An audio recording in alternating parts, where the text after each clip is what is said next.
আল্লাহ তাআলা রোজাদারকে ৬টি বস্তুর দ্বারা সম্মানিত করেন।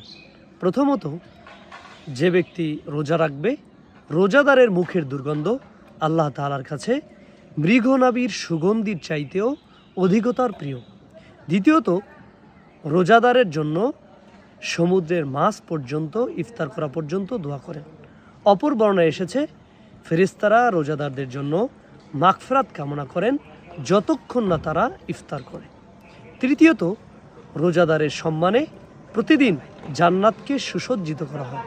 চতুর্থ, রমজানে দুর্বৃত্ত শয়তানকে বন্দি করে রাখা হয়। পঞ্চম, রোজাদারকে শেষ রমজানে ক্ষমা করে দেওয়া হয়। রোজাদারকে শেষ রমজানে ক্ষমার ঘোষণা করা হয়। রমজানে প্রতিদিন একজন ঘোষক ঘোষণা করে, ইয়া বাগিয়াল খাইরি আকবিল ওয়া বাগিয়া শাররি আকসির। হে পুণ্যকামী, তুমি এগিয়ে চলো, হে পাপাকাঙ্ক্ষী, তুমি নিবৃত্ত হও। অতএব আসুন, এ মাহে রমজানে প্রত্যেক রোজাদারের জন্য আল্লাহ রেখেছেন সম্মান করার অফুরন্ত নেয়ামত।